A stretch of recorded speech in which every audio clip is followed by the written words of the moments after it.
by Melissa White and Amanda Macklin for our series on racial issues. Oh my gosh, we've covered so much in the past 7 episodes. This is our 8th episode. And today we're going to talk about housing and discrimination that we see in housing. Because after all, the 3 of us are working in the housing industry. We have an amazing panel for you tonight. And when I was thinking about this topic, I thought about my early years in the apartment industry. And I don't know if some of you worked in environments where you saw things like 1X at the top of the application, if it was a minority or somebody that your owner didn't want you to lease to, or things like that. You know, we thought of racism like that. Well, today we're learning that problems in the housing industry with racism and inequality extend so much further than that. They're in a lot of our policies and our practices, and tonight we want to unpack it all, and we want to understand how we can stop racism in housing. So thank you for joining us for Color Outside the Line.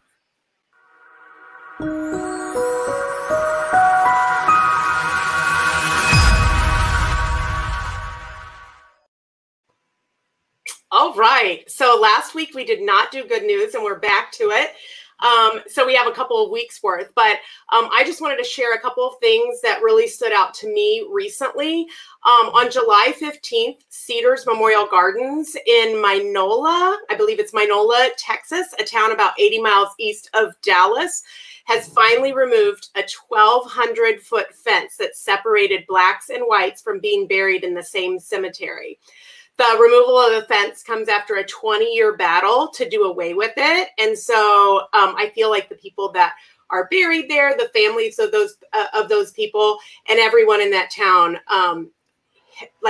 got over that hurdle and got that fence removed, which to me just brought tears to my eyes whenever I read that story, because I guess I was naive to the fact that was even a thing.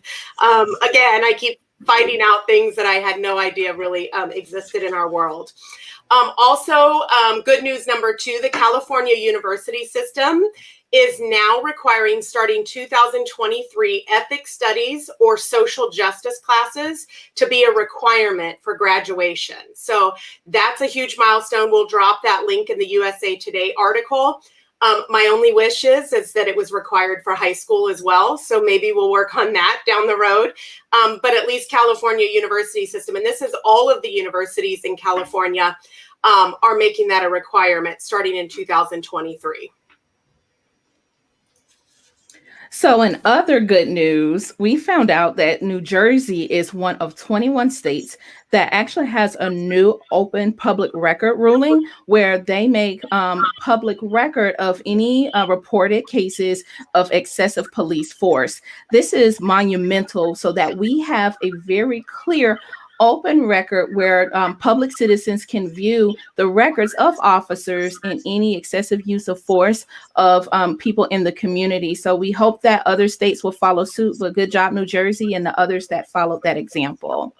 Yeah, let's definitely hope New Jersey passes that. I think it's landmark legislation. And if you don't know if your state has open records for misconduct on the part of the police force, you might want to find out. I need to do a little Googling and find out about Texas. That's what I love about this show. It kind of forces me to dig into these issues and find out things. So don't be afraid if you don't know. It's always good to have an opportunity like this to really think about it. And if you haven't already done so, everybody, go ahead and share this show so more of our friends and peers are joining us tonight, because we've got some great conversation coming up for you. Now, what I want to talk about is Oprah Winfrey.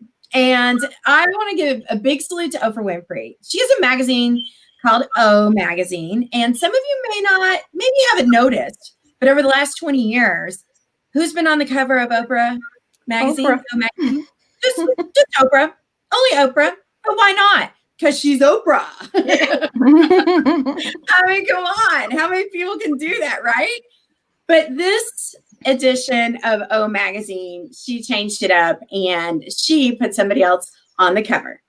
There she is, Breonna Taylor. And I want to read this quote from Oprah Winfrey. She didn't send this to me personally. Amanda found this for me online. She was just like you. And like everyone who dies unexpectedly, she had plans for a future filled with responsibility and work and friends and laughter. Imagine if 3 unidentified men burst into your home, while you're sleeping, and your partner fired a gun to protect you, and then mayhem. I know for sure is we can't be silent. We have to use whatever megaphone we have to cry for justice. And this is why Breonna Taylor is on the cover of O Magazine. I cry for justice in her name. Oprah, you say it so well. Breonna, that one's for you. I think that's beautiful. Now we just need charges. Absolutely. Yes. But great sentiment. Thank you for sharing that. Yeah. Whew. I got a lump too. I'm glad I was tossing it to you, Amanda. I got a lump in my throat. But we've got an amazing panel tonight. So we're going to start introducing our panel. Why am I the first introducer? I'm always crying. But, I do want to introduce Kim Duty. So we're so excited to have Kim. She's a Senior Vice President of Public Affairs and Industry Initiatives for the National Multifamily Housing Council. We may call that NMHC tonight, just to shorten it. So for those that aren't in the industry, it's the National Multifamily Housing Council. She has led, has the lead responsibility for developing and implementing a comprehensive strategic communications program for the council and for directing the association's industry technology initiative. So thank you, Kim. Thank you for joining us. Thank you. Thank you for the invitation. Looking forward to the conversation. We have quite the panel tonight. All right, Melissa.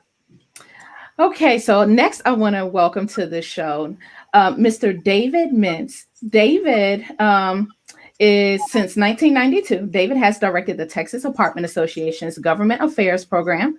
David has an extensive experience in all aspects of Texas legislative process and has lobbied on a wide variety of topics, including landlord-tenant law, tax policy, occupational licensing, and municipal regulation. He also represents the association before nearly 20 state agencies that have regulatory authority over the rental housing industry. In addition, David advises TAA's local affiliates on policy matters and developing effective grassroots advocacy programs. David, welcome to Color Outside the Lines. Really? Where'd he go? There he is. All right. Excited to be back. Thank you. Hi, David. Hello, welcome. Let's bring Nicole Apano onto the screen. Hi, Nicole. Hi. Nicole serves as the Director of Public Policy for the National Apartment Association. Tonight we'll refer to that as NAA for those of you who are not inside the apartment industry. In her role, she leads the team within a NAA that conducts research and analysis on industry policy concerns and develops communications materials in support of the apartment industry's advocacy initiatives at all levels of government. As a subject matter expert herself, Nicole specializes in fair housing, landlord-tenant, and property operations issues. And she's joining us from Washington, D.C. Hi, Nicole. Hi, thank you. And last but not least, I want to welcome to the show James A. Burwell, MBA CAM. James is an award-winning property management professional based in Jackson, Mississippi. He's a proud alum of Tougaloo College and Belhaven University with over 15 years of progressive leadership experience, with the last 5 being in multifamily housing. He specializes in strategic planning, leadership development, and is devoted to cultivating strategic relationships with stakeholders while championing organizational change. Driven by a passion for his career, he's dedicated to advancing the multifamily industry as a member of the board of directors for the Mississippi Apartment Association, an active member of the National Apartment Association on several committees, including but not limited to chair-elect of the Technology Committee, as well as member of the class of 2019 NAA Leadership Lyceum. Mr. Burwell is the proud recipient of the inaugural NAA Alexandria Jackie Diversity and Inclusion Scholarship Award, earning his CAM credential. Locally, he has received multiple awards from the Mississippi Apartment Association, including the 2017 Property Manager of the Year and 2018 President's Award, respectively. James, welcome to Color Outside the Lines. Thank you for joining us. Thank you, Melissa. Thank you all for having me. Boy, when we put out the call for expertise on these issues, Everyone said yes. We have an amazing panel. I just want to tell our panel, you're getting a lot of shout outs in the comments right now. So thank you so much for being here. And to people watching us, we do read those comments. We love to see your questions and share those to the screen and also ask them of our panel members. So let's get started with just kind of a overall think tank here. What do you think what is the number one issue facing the housing industry in today's environment? You want to kick us off, Nicole? Yeah, sure. I think for us and for everyone, the number one issue is rent. I can't see any more important issue. There are 24 million Americans, according to the Housing Pulse survey, that have little to no confidence they'll be able to pay rent next month.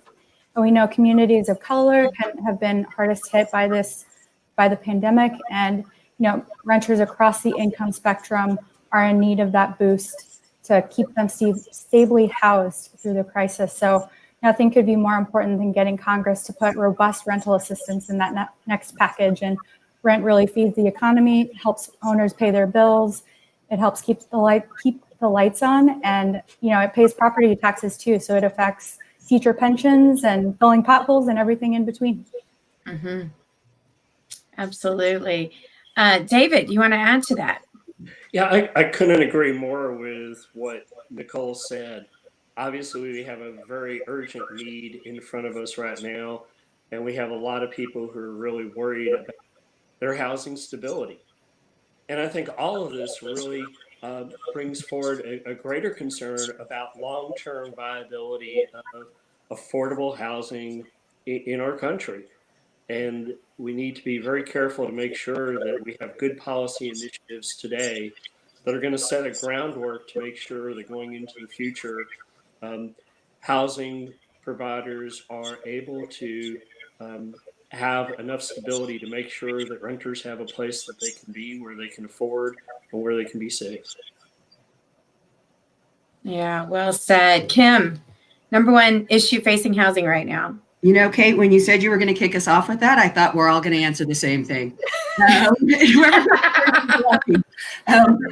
think the issue is we had a serious affordability problem pre-COVID.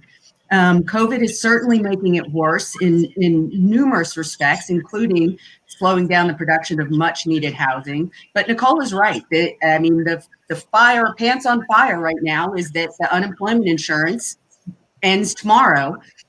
Congress is out of session and they're going to let it lapse. And I can't imagine the communities that are going to have to deal with their residents who are suddenly unable to meet their financial obligations through no fault of their own.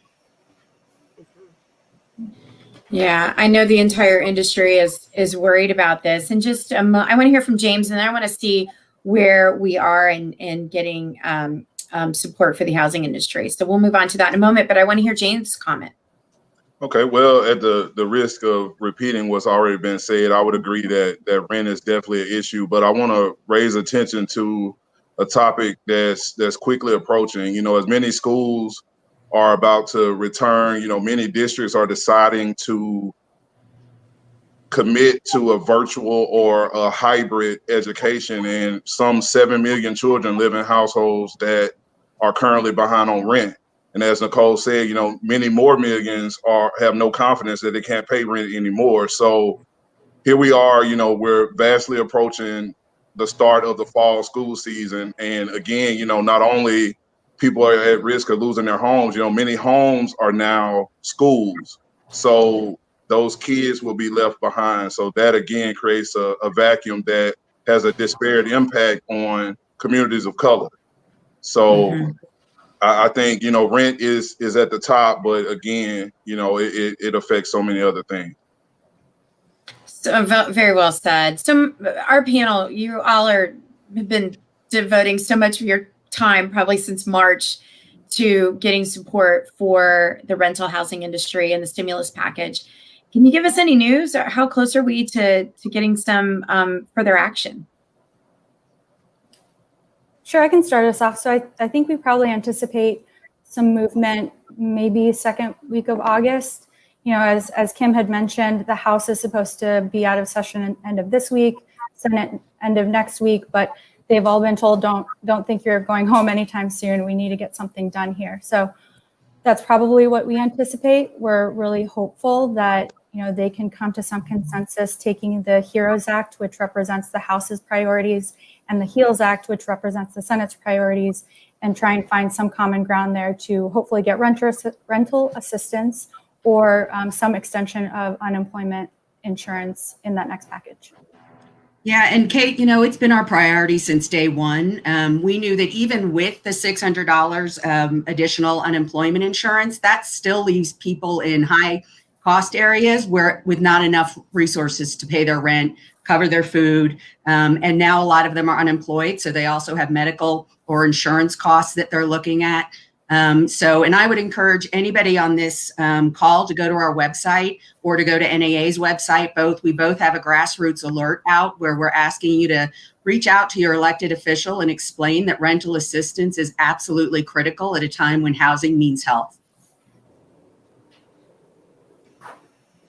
I agree. So Kim, on that note, today I shared an infographic with Melissa and Kate. I'm trying to figure out how to get it on our site.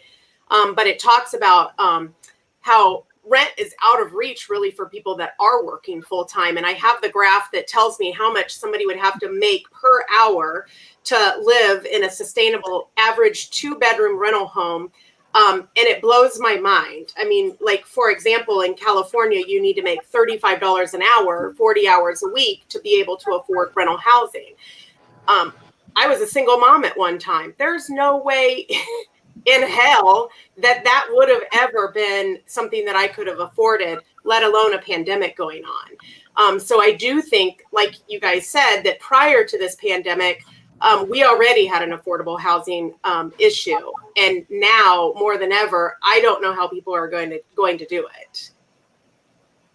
Yeah, I'd like to add to, I'm sorry, Kim, but adding to that, affordable housing, the government defines that as, not spending more than 30% of your income on housing a month.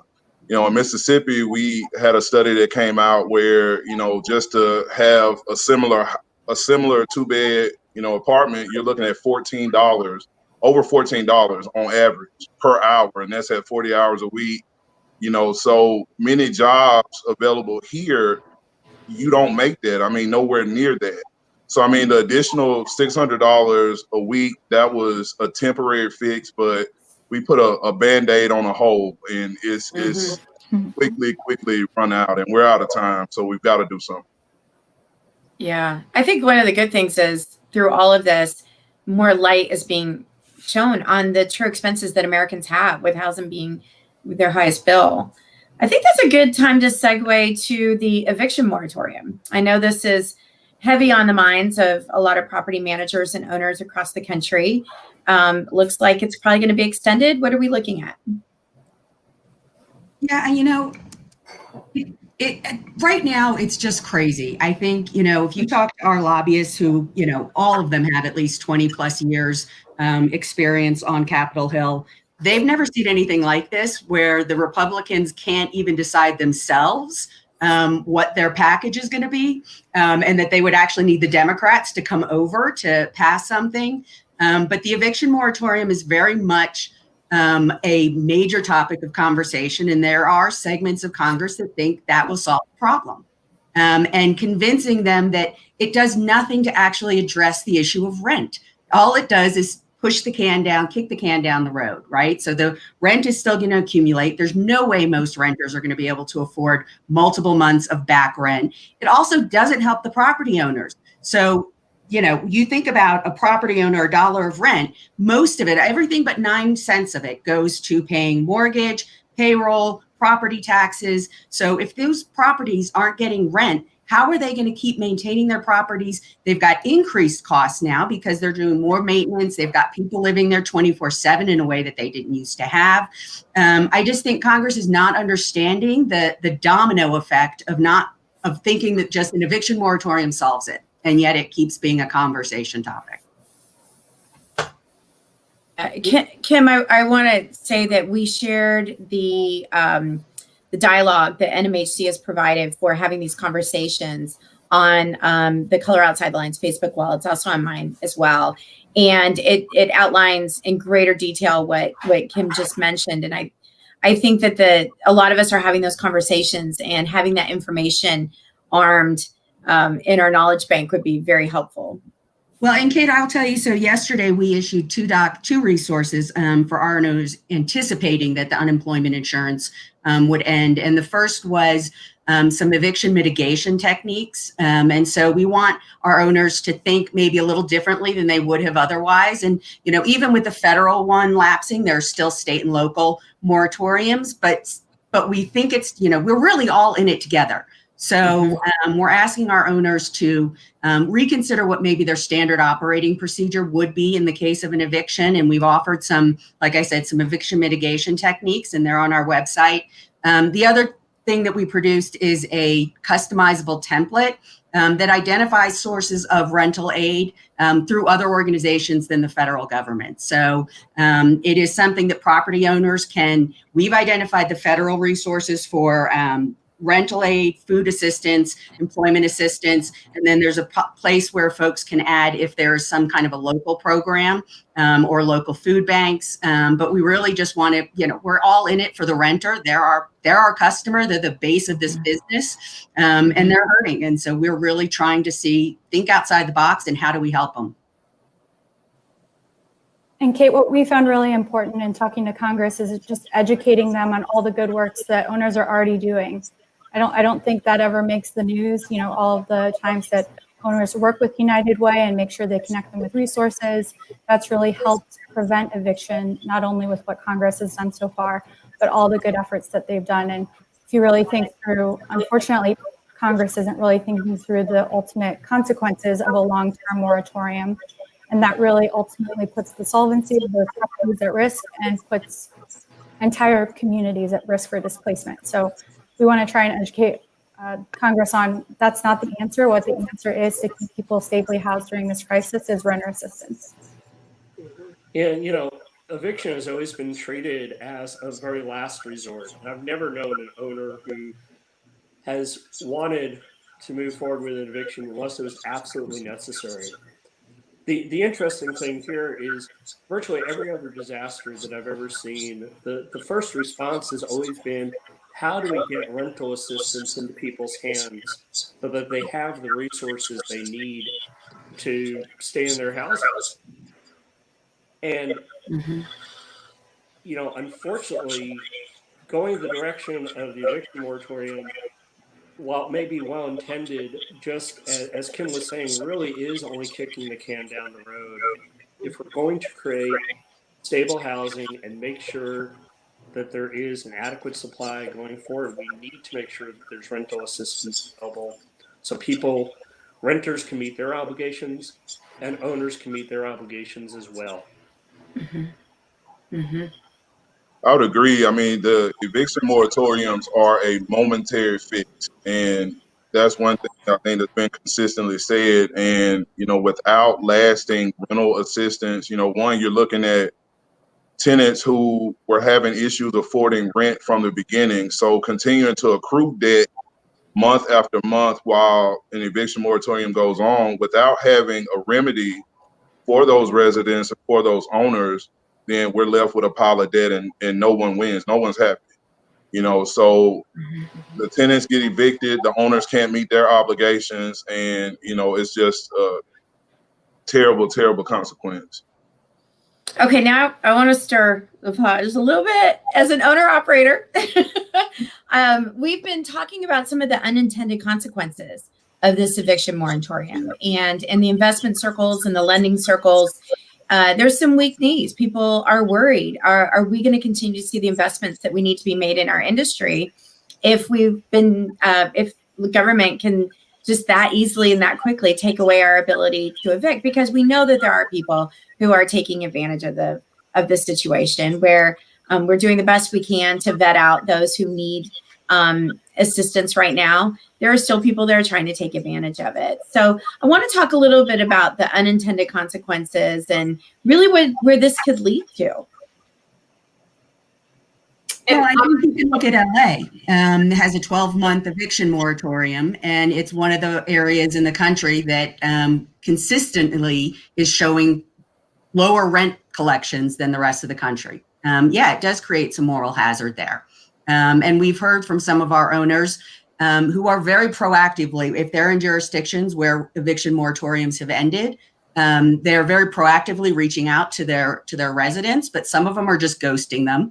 And when evictions reopened, when the ability to file an eviction became allowed again, they said about half of the people that would have been processed paid their rent. So, you know, it's some people are taking advantage of the situation. I would also say that, you know, you also want to think the best of people. And if they're saving their unemployment insurance because they're worried they're going to get sick and they don't have health insurance, they're worried about the UI ending, which it has, and they're not going to know how to keep paying their rent. And so, you know, I can also say that in addition to moral hazard, there's also just fear out there. And, you know, I think that really reinforces the message that if somebody who is tuning in today or knows somebody who's having trouble paying their rent, the very first thing they need to do is reach out to that property owner and let them know that they're having an issue. The owners that I've been talking to, if they are able in any way to work with their residents to help with waiving fees or working out a payment plan, they're doing that.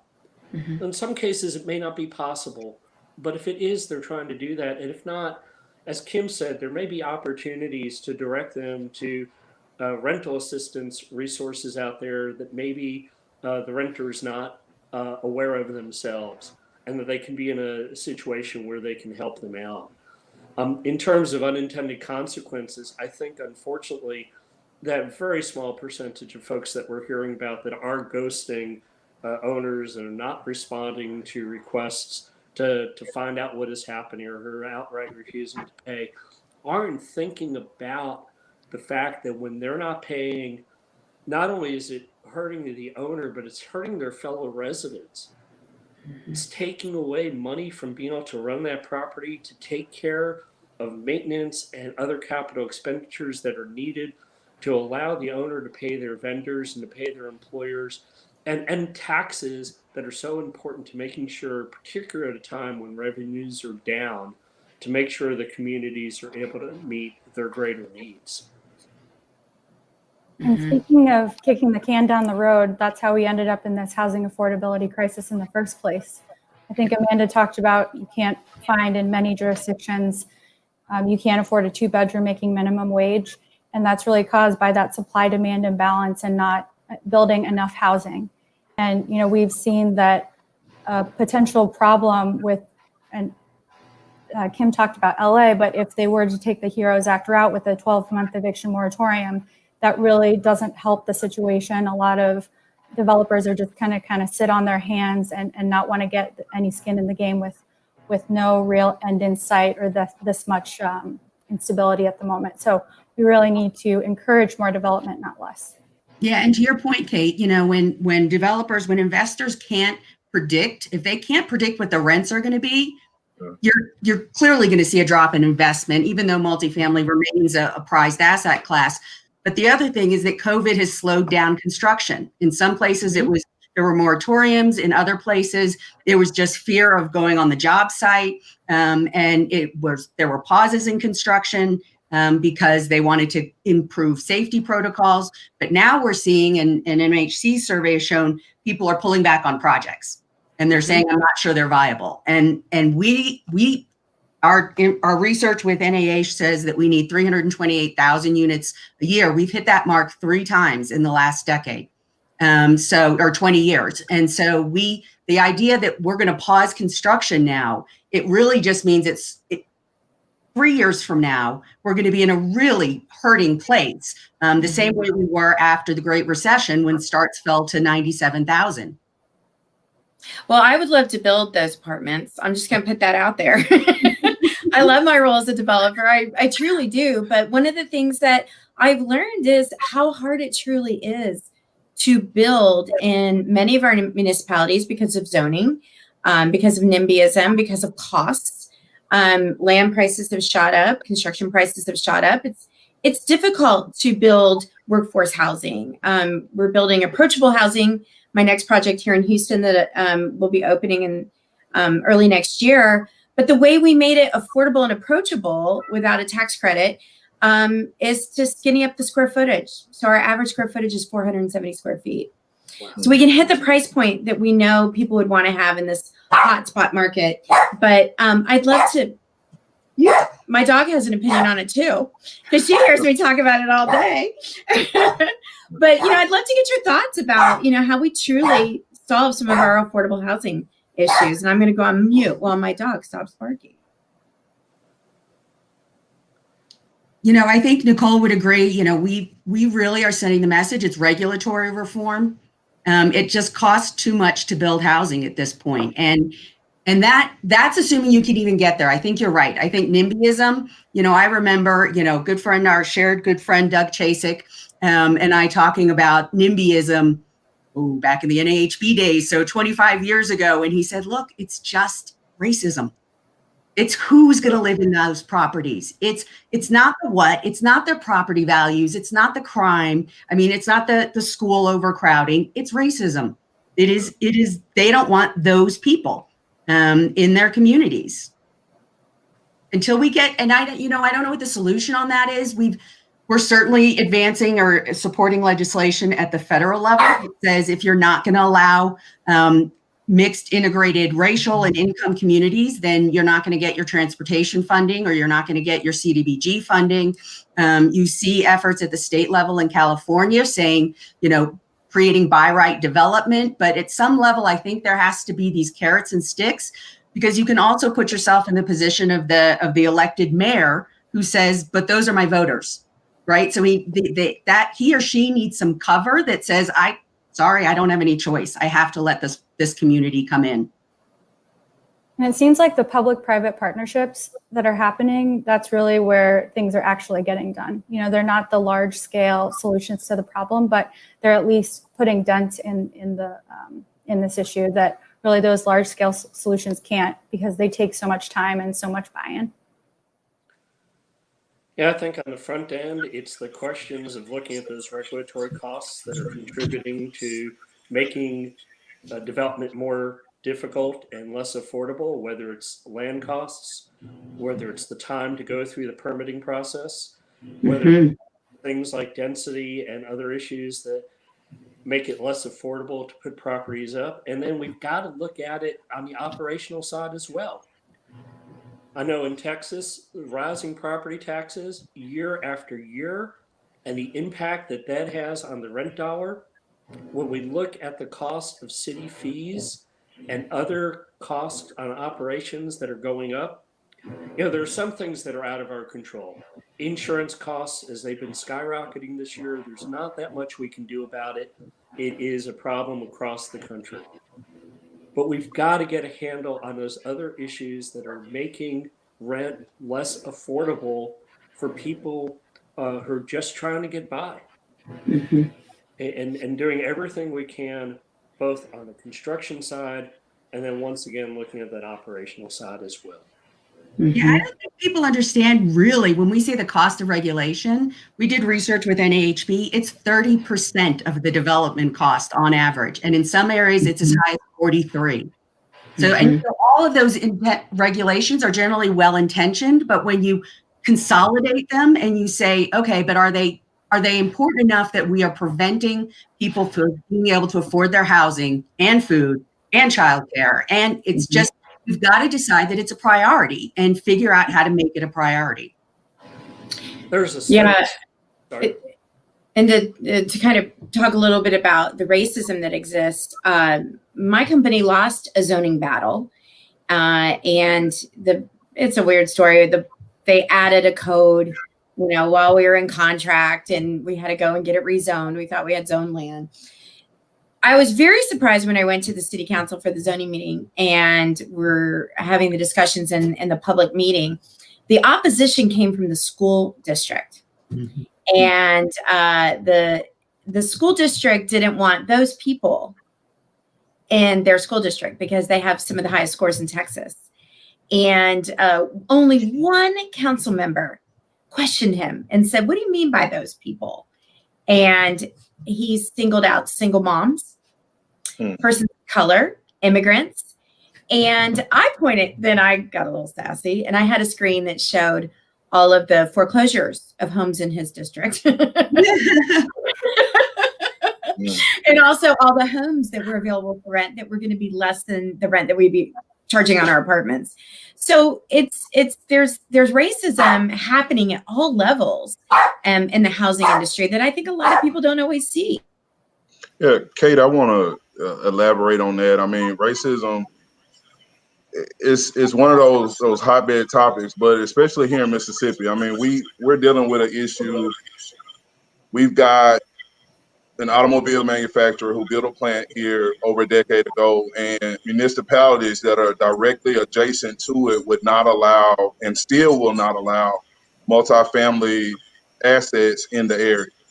So you have a large influx of people of color, because those are the ones that are working these manufacturing jobs, who are driving 2 and 3 hours from their home in, let's say, Greenville to Canton, just because there's no affordable housing here, and there's no housing period for them, So as we continue to try to attract these larger businesses, these higher paying jobs, we need to tie this in, and I agree with Nicole, we need public-private partnerships, and we need to work together in order to get this done. So, I mean, it's not uncommon, we've got people driving from the Delta to Canton, to work at the plant. We got people driving from the coast to work at the plant. I mean, you're talking 3 hours just to make $15 an hour, on a 12-hour shift. So where's the time in the day? So I mean, something's got to be done, and racism definitely plays a big part. Kate, you talked about the school districts. The school districts in Madison County are some of the best in the state. But then at the same time, we've got leadership in those municipalities who will not allow renters to come into, and they discourage renters from being there. So again, you get the workforce to come in, but you have no place for them to call home in your municipality. So I would definitely agree with that. I was going to say, there's a natural ally too that I don't think we always think about when we think about these zoning battles or these neighborhood NIMBY battles, and it's the business community, because they are looking for those employees that are driving 2 and 3 hours away, and jurisdictions that have successfully energized their business communities to come out in favor of specific projects, so that it's not just the NIMBYs at the council hearings, have been more successful. You really you got to mobilize your partners there. And it's not just us, it's the people who are employing the people that live in our building. There was a great comment that came up about needing to educate people about what affordable housing really is. And I think that as good a job as some housing providers, and I know we try to do as an association in doing that education, there's so much room for improvement for people to really understand that what we're trying to do is provide good, safe, affordable housing for the people who are working and living in our communities, and trying to make sure that people don't have to drive 2 hours to get to work, and not contribute to urban sprawl and all those other problems that happen as a result. I'm gonna stir the pot a little more, because we all know that a tweet was sent out yesterday regarding suburban affordable homes. I find this really interesting because, one, a lot of the affordable communities that I've worked at or have been a regional manager for or director of property management for were some of the nicest communities I'd ever been at. So I think it is really deceiving, David, to your point. I think a lot of people hear affordable and they automatically associate it with Section 8. A lot of opposition that I'm sorry, let's back up a minute though. Because just because it's Section 8 doesn't mean it's bad. Doesn't mean that there are problems either. No. I'm sorry. So, that may have come out. I think that it does. And I'm sorry, but I just, I think that we fall into those problems sometimes and forget that people, just because they don't have means for expensive housing, doesn't mean that they're any worse a resident or that they're any less responsible or don't care just as much about their home as anybody else. And David, I'd say that in some cases they care more. They stay longer. That's It's right. so hard to find an affordable place that they stay, they become long-term residents, that those communities develop community in a way that maybe our high-rise properties with our high-income renters come and go. I actually argue the community is much stronger on those properties. Yeah, and we have certainly been very active in not wanting to see owners being forced to take Section 8, but it's not because of the renter, it's because of the program requirements that go along with it. And once again, one of those cases where there's so many opportunities to take a program and make it work so it is more attractive for owners to participate in that program, and really create more housing opportunity and affordable opportunities out there in the community.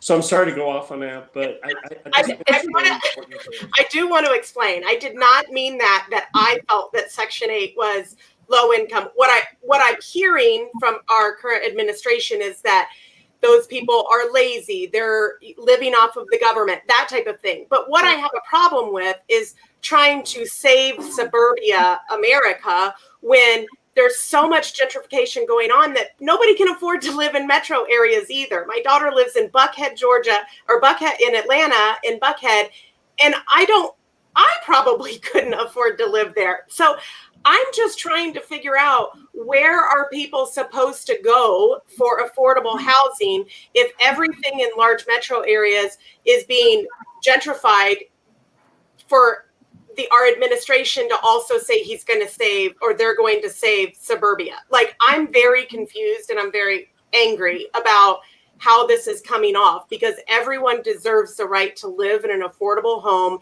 and not have to pay 50% of their income for it. So I'm trying to figure out, where do we go? Where do people go that need affordable housing? Well, Amanda, go ahead. No, Amanda, I'm sorry, Kim. No, I was just, you just spoke to me when you said that. I mean, it's like we're, asking the affordable community. They're refugees in this country. I mean, they don't have a place to go because, they're not wanted in the cities. They were driven from the cities at first to the suburb. And then now that gentrification is happening in the inner cities, they're being driven from the inner cities as well. So they're refugees. I mean, I'm not sure how we fix that, especially when we have an administration that applauds, displacing people. So, and I would argue that tweet, it harkens back to a reality that maybe existed 50 years ago, but doesn't now.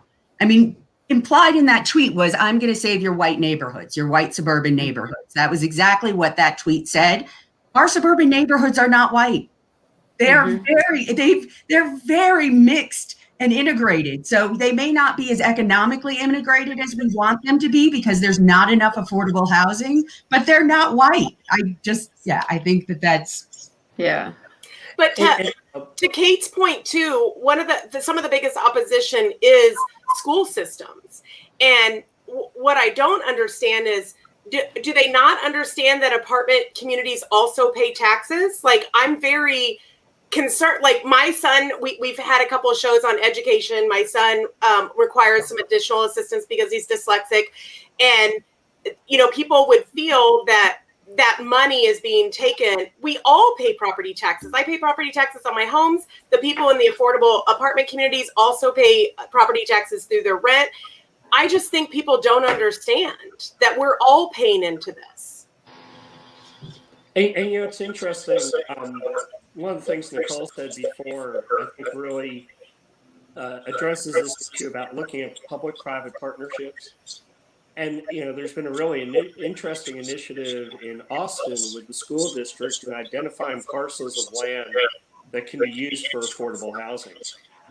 And I think that if we're going to be successful in creating some of the opportunities for affordable housing in areas where traditionally there hasn't been some, it's going to take having to bring some of those land costs down. So maybe there's some hope in those areas. And certainly I want to go back and say, I didn't think that was you talking about your feelings about Section 8, but we just hear that trope time and again. And I think it's up to all of us to challenge back about that and make sure that we don't let that sit there without going challenged. Hey, you know, the dirty secret, Amanda, about property taxes is the multifamily residents are actually subsidizing the single family residents. That fewer school children, that you don't have to build extensive roads and new sewer lines. There's numerous studies out there that show the dollar amount that it takes to support an apartment resident that the community actually spends versus supporting a suburban single family house. If it's okay, I want to shift the conversation just a little bit and touch on credit reporting. What are your thoughts, either one of you, on mandatory credit reporting for rental payments?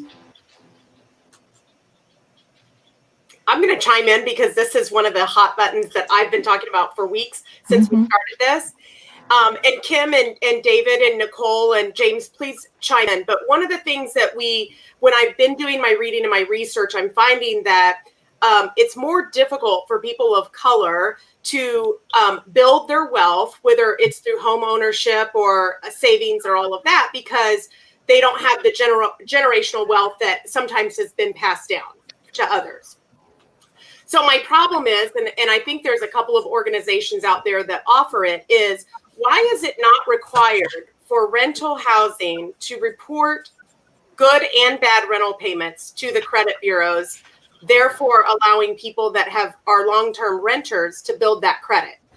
I have a friend that's been in an apartment for 22 years, still cannot purchase a home, and she's never been late on her rent. So I find it interesting, and when we've been brainstorming on how can we make a difference in our industry as a whole and to try to cut through some of the racism, systemic racism that's happened, is it ever anything that we've thought about to go and lobby for? So we've actually been supportive of an initiative like that. Before all of this happened, we were definitely pushing that in Congress. The challenge is that FICO Classic is the most commonly used of all the credit, and it does not incorporate that information. And so there had been a bill previously that would get to that problem, but that effort has sort of been sidelined by everything that's going on. But we are supportive of that. But you would think that more people would be supportive of that, but it's kind of a balance too, because if you're reporting good payment history, you're also reporting bad payment history, and that affects those same communities in a negative way. So there are some people who are opposed to it. Yeah, I think a lot of our members are voluntarily doing it. But to Nicole's point, if it's not incorporated into the score that people bankers are using to determine credit, it's still helpful in getting other kinds of credit. But yeah, I think our members are generally supportive of it as well. Okay, so I'm going to ask this question because maybe I misunderstood how this works. So when there are companies out there that do the reporting. So a property management company can contract with a company and they report positive rental history. Are you saying that is not taken into account for their FICO score? It's just reported? It depends on if they're using FICO Classic or not. And Kim, you may be able to add to this, but it really hinges on that FICO Classic piece. So if you're not pulling information that's utilizing FICO Classic, then it won't be incorporated, unfortunately. So like Kim said, a lot of members are voluntarily doing it and providing good information, but it isn't always getting to the right place. Okay, thank you. So one of the questions I know Amanda, we discussed was about the ability to remove hate speech. When we talk about racism in the housing industry, what do you guys say about the ability to remove hate speech and those types of symbols from our community? And Amanda, I want you to give some more context to that question and maybe even share past experience if you want to frame that for our guests. Yeah, so I'm curious in lease verbiage, and I just want to preface this that I haven't been on site for a while or on operations, so I've been out of the game for about 7 years. But the situation that happened was I was overseeing a property in Atlanta, Georgia.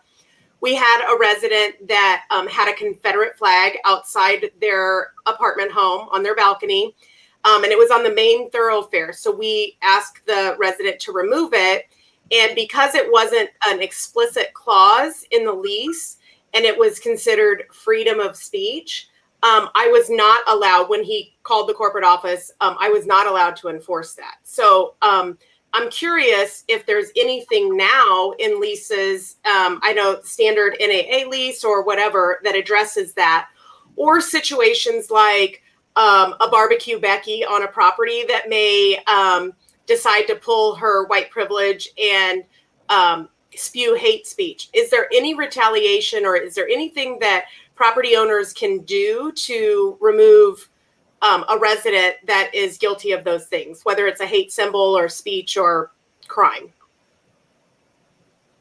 Yeah, that might be for Nicole since she's with NAA. Mm-hmm. Yeah, I was trying to think through the answer to that question. Just in my fair housing background, I know that an owner can't create a situation where it's causing that, like you said, a barbecue Becky is causing a situation that's harming another resident in a way that is discriminatory. So there is a way kind of through fair housing channels to address it. But as far as the signage on the property, I'd have to check in with our lease team and see how they address it in general lease language in the lease. And that also depends too.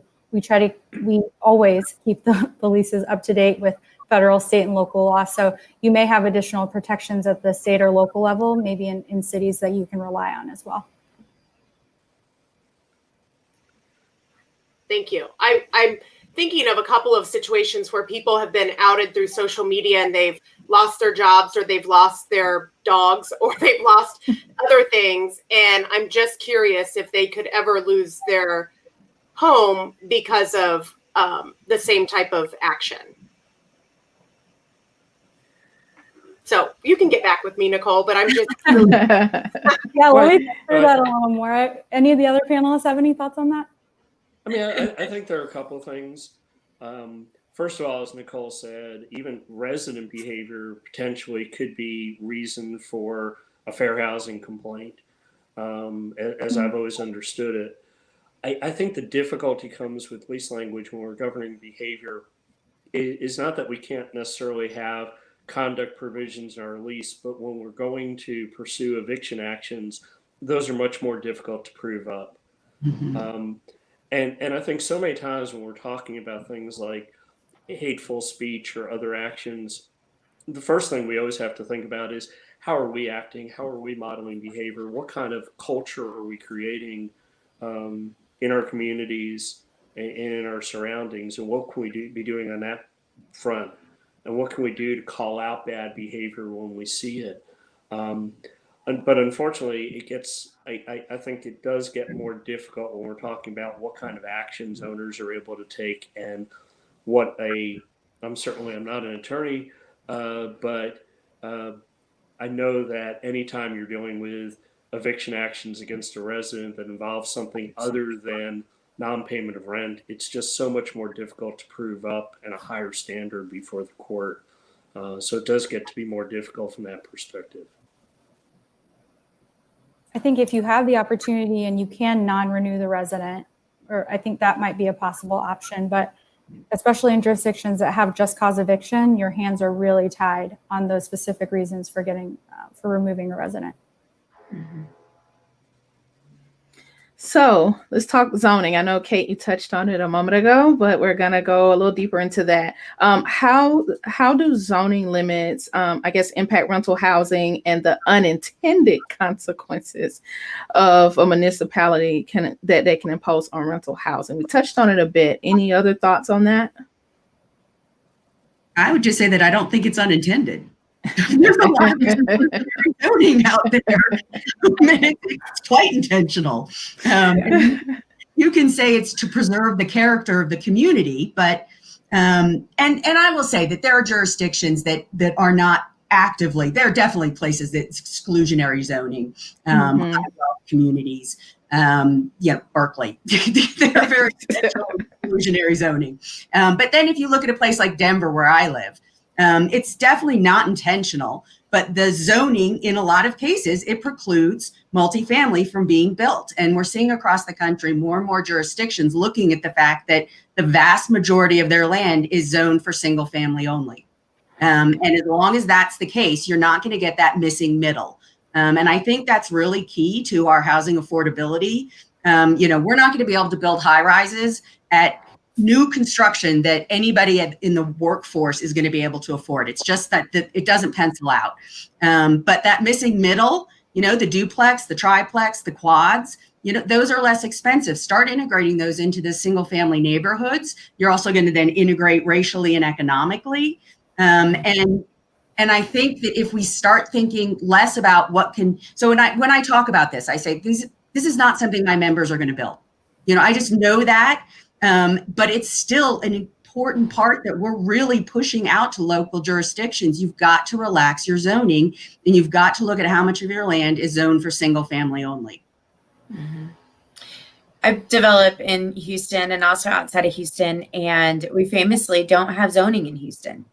And I have to say that developers are very responsible in building the right product for the neighborhood. And we have limitations that mostly come in terms of financial limitations. The price of land might be a little more in some neighborhoods or a lot more in other neighborhoods that we desperately want to build in. But we go where there's a need. And that's one of the things that I love about Houston is we have the ability to build multifamily housing where there is a need. When you consider the cost of construction, and when you consider at the end of the day that a developer and the operator owner of that property, their interest is having something that is attractive that people want to live at, there is a lot of self-regulation in that regard and making sure that you're going to put a property in a place where it makes sense to do that development. Yeah, because we want to be competitive and we want to offer a nice experience for our residents. And that has a cost. Well, and Minneapolis was one of the first jurisdictions to eliminate single family zoning. And I've done some reading on how that came to be. And it was not an affordability. I just assumed it was about housing affordability. It was about racial equity. That's how they managed to get it passed through their city council, was to say that there's a debt owed. We need to integrate our community. And that was what won the day. Wow. Excellent. Excellent. I think we are seeing more of that change and getting rid of single family zoning. But again, you've got all these stakeholders involved kind of fighting over what the last proposal is. And it ended up being, I think, only up to 4 units. You can now build up to a 4-plex. So it's an incremental change in the right direction, and hopefully more people will get there. But unfortunately, it's this slow incremental change. Mm-hmm. So Amanda, you taught us something new today about You're like, what? Yeah, body attachments. So I want to put that out there to our panel. We learned about a practice called body attachments for bad debt and post evictions. There are 26 states that allow this. Are you familiar with this practice? And if so, share more about it and your thoughts. I've never David, heard. you're going to laugh. Amanda talked about this. I said, oh, no, that's not in Texas. And she looked it up. She said, oh, yeah, it's in Texas. So I have a little bit of experience from this. So I've been on the operations side in Georgia and Indiana. And ladies, after I talked to you today, I think it's actually here in Indiana where the regional manager really pushed for these. But what would happen is if we had somebody that was evicted or left the apartment community owing a debt, when we went to court, if they no-showed, we could do what was called a body attachment. So it's essentially a debt that's put on that person, almost like a bench warrant. And then if they're pulled over or if their ID is checked for any reason, they would go to jail and the bond is set at the debt that they owed. So we have some information from ACLU, or was it ACLU, I think, that we have an article about it. And it's a practice that's still being used in 26 states. So I think it's up to the property management or the property, whoever goes to court, if you want to go that route. But I recall this regional manager making me do that when I would go to court and would get thrilled when she found out that a previous resident was arrested because that was going to be payment in full for them to get out of jail. The problem is, if I'm already struggling with money and I get pulled over for a taillight out and I go to jail and my debt is $2,100, I'm now in jail until I can pay $2,100. So it's come up recently in some multifamily forums about this, because we feel like it's another form of racism, or at least on a socioeconomic scale. If you're already struggling, if you've already been evicted, and now you have this body attachment, you may be in jail for weeks until you're able to pay that. So I'm just curious if any of you guys know about it. I'm going to look it up while we're chatting and tell you, I think Mississippi, it's allowed. Well, I guess that's my cue to chime in. Then. It is not. I'm sorry. It is not. But I still want you to. But just the notion. Yeah, the notion of that. Well, yeah, I mean, just the thought is appalling because, I mean, people of color are already arrested at a disproportionate rate than any others. And then the fact that they could then be saddled with that debt, lose the opportunity to feed their families over that debt is just appalling. Yeah. So David, it is legal in Texas and it is legal in Colorado, and Maryland seems to be the state where it is done the most. So all states represented are affected on this line. Yeah. Yeah, I had done some research. I saw that on the agenda to look up that call. I started reading that ACLU article, but to my knowledge, like you said, it is voluntary, right? It's something that that the manager, the person filing, attaches. So I had never heard of that. The only issue that I've heard come up a lot is Arkansas was one of the last states to remove the criminal penalties for not paying rent. So that commonly came up about how they were kind of behind the times in that regard, but never heard of the body attachment. Yeah. And it's not just multifamily. It's any collection agency or debtor that has the ability to do that through court order. Wow. So just because you could doesn't mean you should. Exactly. Yeah. I think somebody commented earlier, it may have been Chikora, about relationships and how you treat people, and what a way to just really spoil. They're already they've already hit a hard time. They've lost their home, and now you're going to do this to them. So think about a single mom. If she gets arrested, what happens to the kids? I mean, there's so many residual things that can happen by these decisions. Well, and Kate, to your point, just because you can doesn't mean you should. I think that, we just formed we call it an economic inclusion task force, but it was the result of a lot of our owners coming to us and saying, what can we do? We know some obvious things. Obviously, we're looking at the diversity of the pipeline coming into our companies, and are there internship and scholarship programs we can support? But it's also, what are we doing operationally that we should be changing? That we should be rethinking. And the conversations that they've had have just been really fascinating as they look at we've talked about unintended consequences. Now, I don't think body attachment, anybody doesn't know, they know what that consequence is. But I do think there may be patterns and practices and operating procedures that firms are going to actively look at now and say, hey, is this helping advance racial equity? And I just see a whole lot of energy out there. We talk about what can housing do. One of the conversations that we've had and a big obstacle, our task force said, we spend a lot of money. How do we spend more money with Black-owned companies? And how do we find them? And are there databases? Do we need to create a database? Do they exist elsewhere? And we're just starting to do some of that research. But there's just a real proactive energy in the membership right now to say we want to be part of change. We want to make a difference. We don't want to just do what we've always done. I love that idea because the government right now requires you to get quotes from numerous contractors, and you need to, also solicit Black-owned or minority-owned businesses, women-owned businesses. I've often thought about in our industry, the amount of contractors that we use. A lot of times we hire a cleaning company because that's our friend, or we hire a carpet cleaner because that's what all the other properties use. I would love to see something put in place where it's required to have 3 to 4 bids and a minority-owned business in that pool of bidders. I think that that's kind of just the fiscal responsibility of property management companies in general. But well, and I can share the story so that our president, Doug Bibby, used to work at Fannie Mae, and he was part of their diversity effort. And they put an internal, not public-facing cap of 20% of their expenditures would be to minority firms and women-owned firms. And I won't mention names, but some of the biggest names, African-American names in multifamily now, were because of that cap.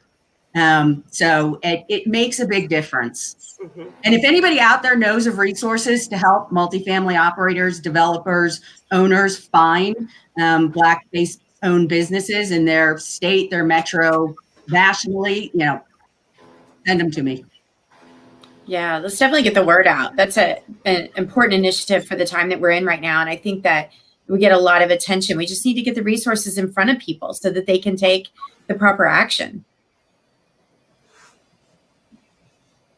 Well, this has been a great discussion, and I really appreciate the task force that NMHC has put together. NAA is doing so much as well, and TAA. I want to wrap up our conversation with an experiment in Seattle that Kim Duty shared with me. I'm just going to tell you, Kim, I loved every word of this article. I thought there were so many lessons in the article. So if you don't mind, would you take us a little bit through Seattle and their experiment with the Section 8 program? Yeah, so, there's a lot of conversation about Section 8 and why people don't use it to move to better neighborhoods. And, there's discussion, well, they don't want to leave their community connections. They're afraid to go to a neighborhood where they won't be as accepted. And Seattle, they did an experiment where they gave Section 8 voucher holders, and they just gave them their voucher. And then they gave Section 8 voucher holders with mobility advisors. And I forget what the stat was, Kate. I need to look it up. I got it for you. Okay. I got it for you. 14 people moving to high opportunity neighborhoods when they were armed with information that they weren't aware of, the navigator to help them, and then resources for assistance with deposits and things like that. It moved from 14% that we moved to high opportunity neighborhoods to 54%. Yeah, and so that the finding was they don't know how to navigate the professionally managed rental market. And so when somebody that explains to them how to do, how to get out of the neighborhood and get into a better neighborhood, they're not afraid to go, and they do go. And so Raj, what's Raj's last name? Well-known economist Raj Chetty said found the program had, quote, the largest effect I've ever seen in a social science intervention. That's good news. But it's hard, like that, right? So it costs money. And if you think about where our cities are going to be right now after COVID and the economic disaster, even that success is very intensive, but it is really hard to scale. Mm-hmm. Mm-hmm. It's definitely a call to our listeners, our followers to get involved with your cities. And things like this can happen, but it's going to take the help of a lot of people. And I, as a developer and really glorified leasing consultant, would love to be a navigator to help people. I'd love to get a program like that started. We were actually doing some research about turning how much would HUD save if they turned the Housing Choice Voucher Program into a EBT program like SNAP. Mm-hmm. So the money would go directly to the owner, it'd be on a credit card, there'd be a way to pre-approve owners so they could have lots of housing choice and opportunity in the different areas. And we're still working on it, but housing is a unique process compared to SNAP. It's not just a one-time you're giving them money for food. You want to be able to utilize those resources, not just as a cost savings, but to provide these additional resources, to get them the help they need to get them to another neighborhood or whatever that is. We've found through HUD's landlord listening sessions that it's not the source, it's the strings. That's really the problem with the Section 8 program. And if they could use that cost savings to provide landlord liaisons, provide more one-on-one time with the residents, I think it would improve the program exponentially and get the same effect as they would the source of income ordinances. You know, it's really interesting. If we were today trying to create a program that met the goals of Section 8, but we're able to do away with all of the program requirements and barriers to participation that are there today, it's stunning to think what we might come up with. Well, and Kate, I think the other thing that we haven't touched on this is that there's also, it's money, right? 1 in 4 households that qualify for a housing voucher get it because it's not considered an entitlement. So we've eroded the amount of funding that we provide to homes, CDBG. The amount of money this country has invested in housing has gone down over the last decade to the point that I really think that is reinforcing, if you look back at our history of FHA redlining, right? So actually excluding African-American households from neighborhoods. And if you think about the wealth building that comes from home ownership, so that you're starting without having that foundation, and that created very segregated neighborhoods. And I would argue that continuing to slash the funding for housing is sort of perpetuating that segregation. Mm-hmm. Mm-hmm. Very good point. Thank you for talking about that. We've heard redlining come up several times in our conversations here on Color Outside the Lines. And it's a practice that a lot of people just really have not paid attention to in recent years. And I think funding is an absolute concern there, and also in the lending practices too. And y'all, this was great panel. I learned something new about housing, about our industry every day, and continue to be a student. And today was very enlightening and helpful for me. Thank you so much for joining us. May I suggest that we have this panel live sometime whenever we all get back together at a convention sometime, because I feel like so many people, and I've been on the operator side for years and years. And I do feel like things change all of the time. And I even think being immersed in it, there's so much, like all of you, Nicole and David and James and Kim, I leave the show all the time and be like, I'm mind blown, but I'm legit mind blown again. And it really, Kim, you and I are like spirit animals, but I feel like that there is systemic racism in almost everything we do. And every day being, white, and although I'm married to African-American male and I have children of color, I myself haven't experienced so much or looked deep into it. And even in housing and how that's affected everything in housing and how people are able to find affordable housing. I appreciate the education.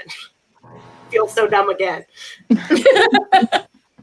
Well, and good for you guys for doing this. I didn't know about it until last night when Kate told me about the whole series, but I just think that's such a fabulous thing that you guys have been doing. Yeah, it's crazy. And it's not just housing, it's education, it's unconscious bias, it's so many other things, but this was great. And since this is where we all kind of have our careers, it seemed appropriate to have our last show about housing. Yeah. It's been a real pleasure. I have to catch up on the whole season now. Thank you. Yeah, I know that's the next binge watch for me. Yeah. So, yeah.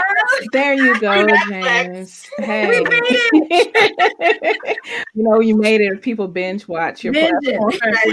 Yeah. No, I think, Nicole, like you said, it's a perfect time for us to just thank everyone for your commitment to join us every Thursday night. I mean, the response has been overwhelming.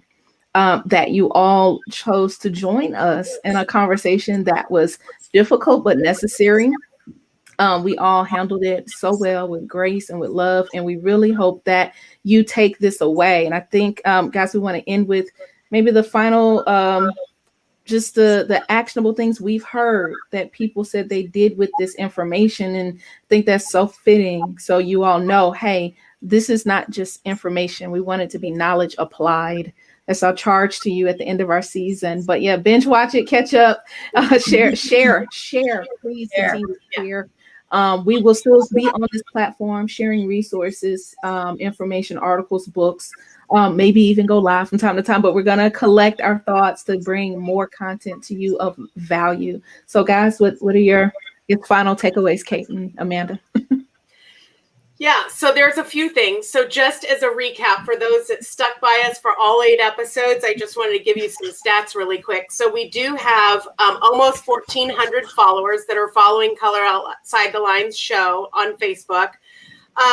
Our videos, so we have reached 58,000 people through our videos, and 30,000 plus have watched our shows. So huge reach. It's so weird because we started out thinking like 50 people were going to watch with us and talk with us, and it's turned into this. And we've had over 18,000 engagements and comments throughout our show. So people that are liking or loving or maybe not loving or commenting on our show. So that was purely not anything we ever anticipated, but it's super exciting. The top 3 shows that we had were our first 2, which episode 2 was about unconscious bias. That was our most watched show. The second one was an open dialogue about race, where we just had some great friends on the show to talk about just race and how we handle it, and how we see things, how we don't see things, how we don't understand things. And then education and systemic racism, which was the show that Dr. Rios was on. He was a Netflix speaker, PhD. He went from a high school dropout to a PhD. Really good show, really interesting. And we gained a lot of teachers on this show for some reason. So we had a ton of educators that also followed us. But the biggest impact for me, there's a couple of things. The education conversations were really important. I do have a son of color who's 12 years old and has experienced some things already in our not very diverse school system. But our school system, Westfield, Indiana, started watching the show. And I joined a group called Westfield Parents for a Change.